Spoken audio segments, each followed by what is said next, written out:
सद्गुरू नाथांनी किती गोड प्रमाण दिले बघा. सद्गुरू बद्दल, सद्गुरू कसा असावा? जो शब्द ज्ञाने पारंगतू, ब्रह्मानंदी सदा डुल्लतू, शिष्य प्रबोधिनी समर्थू, यथोचित निज भावे. शिष्याचं प्रबोधन समाधानकारक आणि स्वानुभवानं करणारा पाहिजे. तो ब्रह्मानंदात सदा डुलणारा पाहिजे आणि शब्द ज्ञानात पारंगत पाहिजे. त्याला म्हणायचं सद्गुरू. सद्गुरूने जवळ बोलवलं. कशाला रडतोयस? सांग बरं काय परिस्थिती आहे. म्हणले सद्गुरुनाथा, सुपातले दाणे जात्यात पडते, त्यांचं पीठ होतं बाहेर पडते, तसं मला या 84च्या जात्यात माझा दाणा अडकू नये आणि त्याचं पीठ होऊ नये म्हणून मी काय करू सांगा. सद्गुरूने सांगितलं, बाबा रे, जात कुणाच्या जीवावर फिरते? कबीरदास म्हणाले, आरीच्या जीवावर. बरोबर का? म्हणले हो. जरा जा जात्याजवळ आणि जरा छिद्रातनं बघ बरं, आरीच्या बोडाला काय दाणे चिकटलेत का? जाऊन बघितलं तर आरीच्या बुडाला 5-6 दाणे चिकटलेले होते. सद्गुरू म्हणाले, कबीरा आहेत का दाणे? म्हणले आहेत की, 5-6 दाणे चिकटलेत. त्यांचं पीठ झाले का रे? म्हणले नाही देवा झालं त्यांचं पीठ. का झालं नाही? त्यांनी बुड सोडलं नाही. तसं 84च्या जातीचा माझा पांडुरंग हा आर्य आहे. त्या पांडुरंगाचं पाय सोडू नकोस, पीठ होणार नाही. नेहमीच्या जात्याला, आपल्या घरी असलेली जी जात आहे त्याला किती खुंटे असतात हो माऊल्यांनो? माझं कीर्तन कळतंय का? झोपलाय का मन? अर्ध्याहून पलीकडे झोपलीत, खरंच झोपलीत बघा उठून. खरं सांगू, जिथं आध्यात्मिक कीर्तन चालू असतं ना, तिथं झोप येतेच. आध्यात्मिक कीर्तनात देव जन्माला येतो. जिथं देव जन्माला येतो तिथं सगळी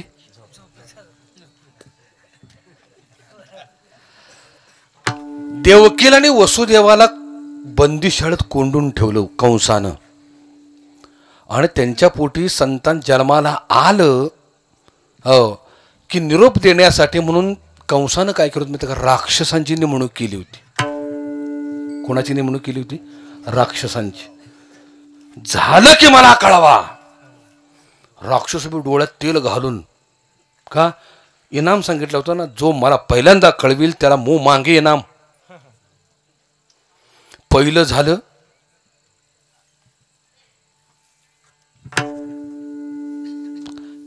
झालं सगळी पळाली. कंसा झालंय. हो, कंस आला.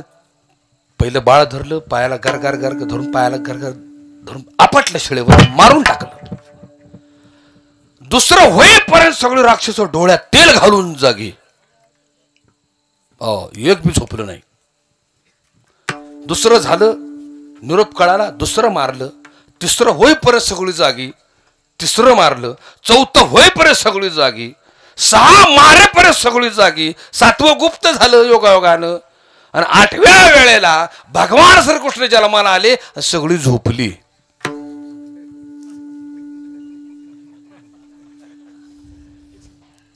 नाही कळलं?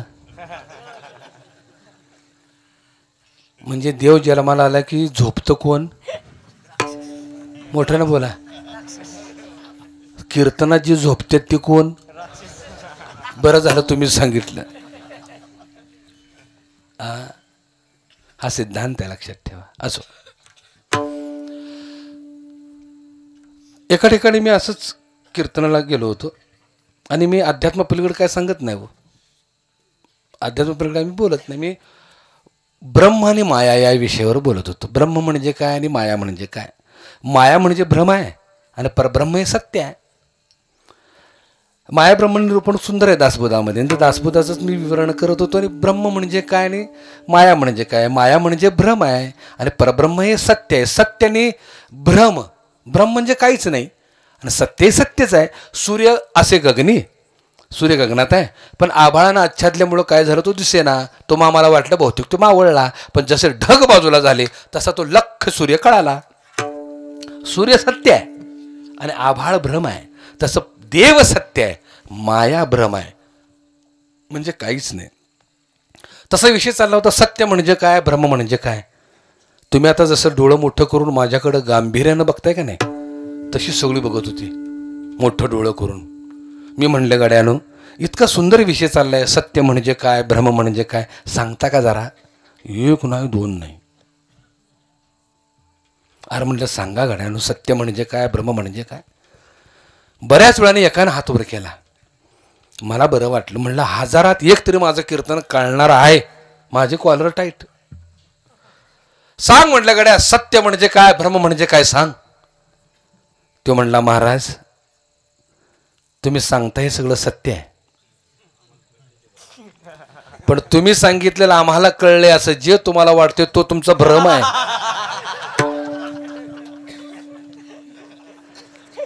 ज्या अर्थी एवढ्या मोठ्यानं हसल्या त्या अर्थी मी आत्तापर्यंत भ्रमातच आहे. खरंच भ्रमात आहे मी. म्हणजे तुम्हाला कीर्तन कळते हा माझा भ्रम आहे का. हा सत्य आहे ना, कळतंय ना, बस. असंच एक जण माझं कीर्तन चालवतो, न्योटाक पुढं बसलो होतो, असं पिढदार मिशाचं, असं असं आडदांड होतं, आडदांड. हो, आणि पुढंच बसलेलं ते. त्याचं कीर्तनाकडे लक्षच नव्हतं. ते इकडं बघ, तिकडं बघ, मागं बघ, पुढं बघ, सगळीकडं तुझी नजर होती. मी घाबरलो. हे एवढं म्हणलं बसले, पण इकडं तिकडं का बघते. मी म्हटलं, दादा काय तुम्ही इकडं तिकडं बघताय काय, माझं काय चुकलं का. तो म्हटला, महाराज तुमचं काय चुकलं ना, तुमचं चालू द्या. तुम्हाला तारीख कुणी दिली, तो हिता आलाय का बघतोय.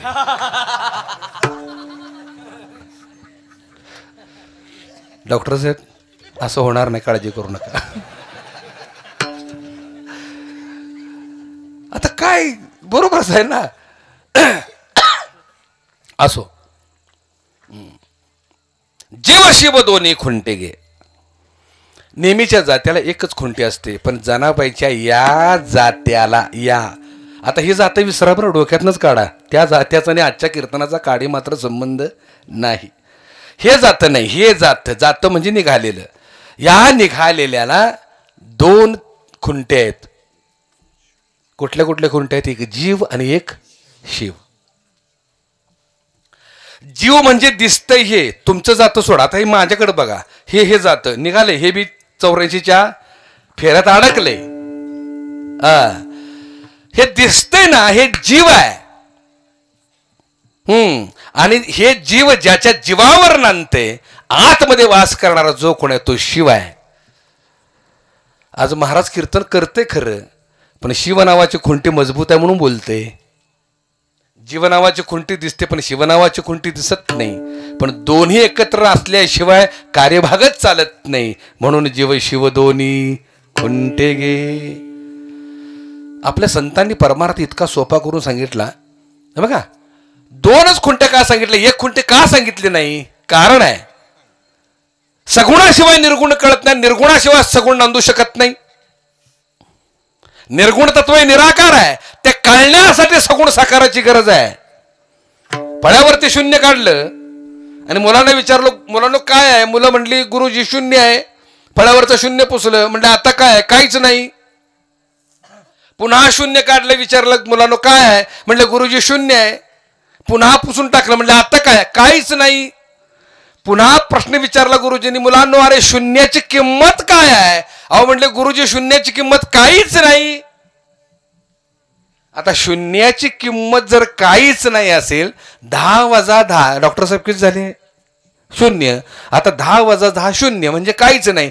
काहीच नाही जर असेल तर कशाला शून्य मांडा. शून्य न म्हणता चालेल का.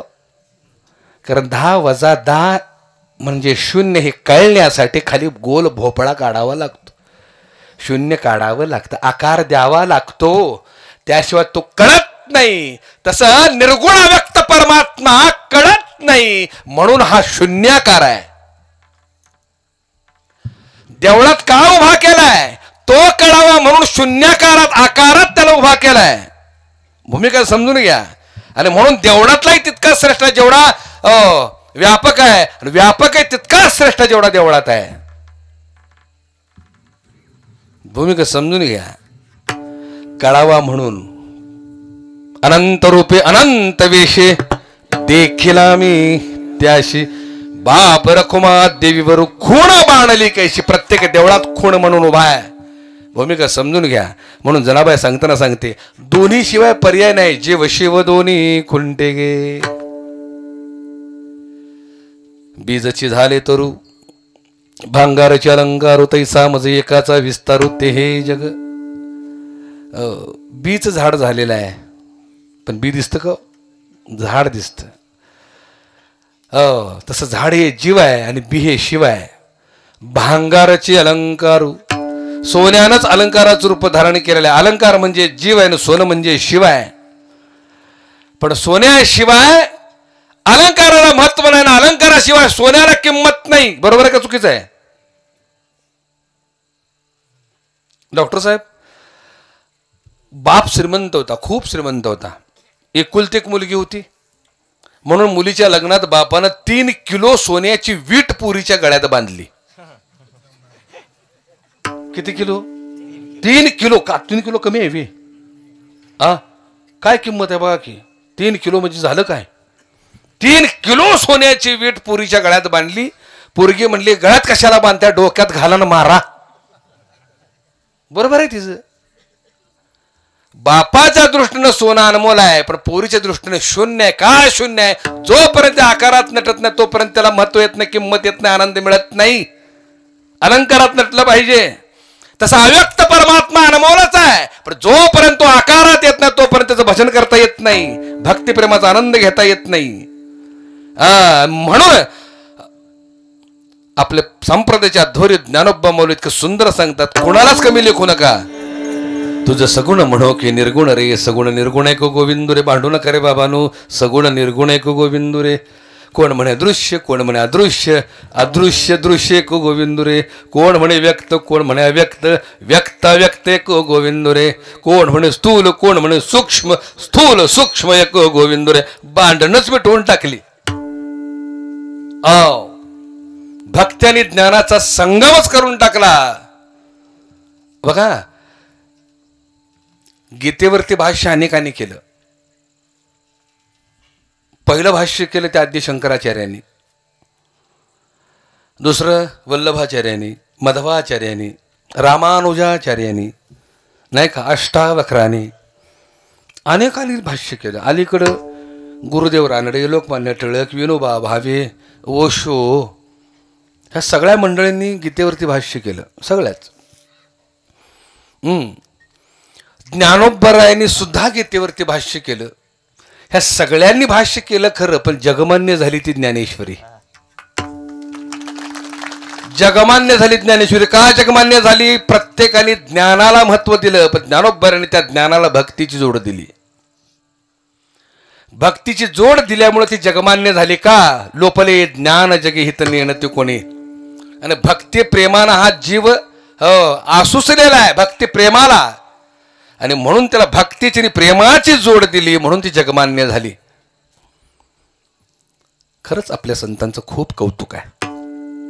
पण मग अशी सुरुवातीला सांगितल्याप्रमाणे हे ज्ञान फक्त महाराष्ट्रापुरतं अडकून पडले. हे ज्ञान जर जगात पसरलं गेलं ना त्यावेळेला आपल्या संत महात्म्याची उंची कळेल किती श्रेष्ठ आहेत ते. असो, जीव शिव दोन्ही खुंटे गे प्रपंचाचे नेटे गे. प्रपंच म्हणजे घरदार बायका पुरं भांडी कुंडी नव्हे. प्रपंच म्हणजे पंचतत्वाचा खेळ. पृथ्वी आप तेज वायू आणि आकाश पंचतत्वाचा खेळ जिथं जिथं चालू आहे तो प्रपंच आहे.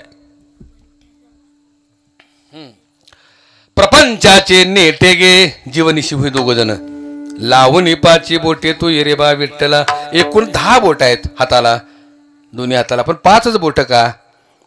ते 5 बोट म्हणजे 5 ज्ञानेंद्रिय आहेत. ज्या इंद्रियानं कळतं लक्षात येतं त्याला ज्ञानेंद्रिय म्हणतात. आणि ते जे ज्ञानेंद्रिय आहेत त्या ज्ञानेंद्रियाच्याच माध्यमानं त्याचं भजन करता येतं. डोळे तुम्ही घ्या रे सुख पहा, तुम्ही ऐका रे. म्हणजे आज्ञा करताना कुठल्या इंद्रियांना केलेल्या आहे संतांनी? ज्ञानेंद्रियांना. ही 5 बोट आहेत. जोपर्यंत देवा ही ज्ञानेंद्रिय जीव आणि शिव हे मजबूत आहेत, हो शाबूत आहेत, तोपर्यंतची आहे. ह्यातल्या दोन्ही पैकी एखादी जर खुंटी निकळली तर हे जातं बघा असं.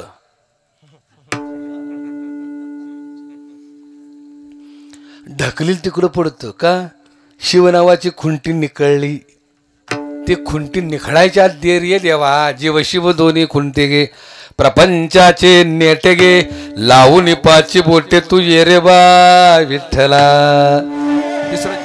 आमच्या अरुण दादासाठी जोरदार टाळे वाजव. लय भारी माणूस. संप्रदायामध्ये हाताच्या बोटावर मोजण्यात अशी मृदंग वादक आहेत, लक्षात आलं का? त्यामध्ये ह्या माणसाचं नाव येतं. खूप सुंदर. आणि प्राण ओतून जीव ओतून कुठल्याही हातचा न ठेवता ही जी मंडळी वाजवतात ना, खऱ्या अर्थानं त्यावेळेला कीर्तनाला एक जान येते, 4 चांद लागतात. आणि काय अशी मृदंगवादक आहेत की ज्यांच्या वादनानं कीर्तनकाराची उंची वाढते, असं आहे. खूप सुंदर अरुण दादा, खूप छान, खूप छान. तुम्हाला दीर्घायुष्य लाभेल. सासू आणि सासरा दिरतो तिसरा, ओव्या गाऊ भ्रतारा तू ये रे बा विठ्ठला. सासू सासरा शब्द कानावर पडल्यावर जरा टकळाई आली चेहऱ्यावर. हा, आत्ता कीर्तनाला सुरुवात झाली महाराज. का सासू सासरा शब्द आलाय.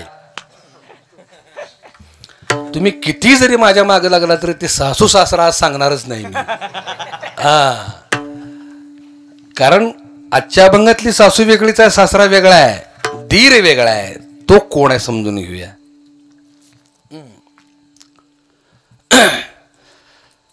पूर्वी काय असायचं माहितीये का? म्हणजे जेव्हा जाती होती त्यावेळेला सासूकडे एक टेक्निक होतं, सुनाला मुठीत ठेवायचं, ताब्यात ठेवायचं. नवीन लग्न झालं, सुनाला ताब्यात ठेवायची म्हटलं की नाही की सासू काय करायची माहितीये का? डोक ठेवूनच असायची. हा, सूर्य बिचारी खोलीत झोपायला जायची. ह्या सासूला झोप नाही, म्हातारीला या रात्री 3 वाजता उठायची म्हातारी सासू, आणि जात्याजवळ ती टोपल्या ठेवायची, बुट्ट्या. तुम्ही काय म्हणता? धान्य धान्य ठेवतात त्याला काय म्हणता? हा, टोपलीच का? नक्की का? बघा ना, तर कीर्तन झाले विचाराल. हो, आम्ही बुट्ट्या म्हणतो त्याला, बुट्ट्या. तुम्ही टोपल्या म्हणता? असू दे, कीर्तन कळलं तर हो म्हणा, नाहीतर सगळं उलटं व्हायचं. कारण मी आलोय 600 किलोमीटर लांब. हो, 10 किलोमीटरला भाषा बदलती, प्रांत बदलतात, नाही का? परंपरा बदलतात, रूढी बदलतात. आमच्या तिकडं परंपरा खूप वेगळी आहे. आमच्या तिकडं माणसं जीव गेल्यावर जाळतात.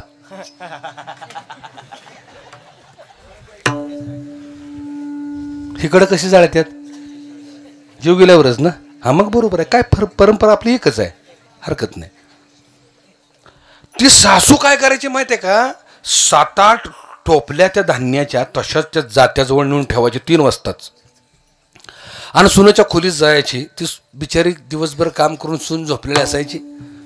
जाणार पेकटात लात वाट राहण हे शिकवलं का तुला? 3 वाजताचं म्हातारं लात घालून उठवायची. ती बिचारी उठायची, चालते दळून घे. हो, 3 वाजता ती सकाळी जात्यावर बसायची. बरं, तिचं जे जात 3ला सुरू व्हायचं. हो, पहिली बुट्टी, पहिलं टोपलं संपलं की ही सासू मागायच, हे घे दुसरी. ती बिचारी दळून दळून दळून मेटा कुठं यायची, कंबरट घायला यायचं. लक्षात आलं का? दुसरी बुट्टी संपली, हे घे तिसरी. हिला झोपच नाही तर मागच उभी आहे. या सासूमुळं जातच थांबना.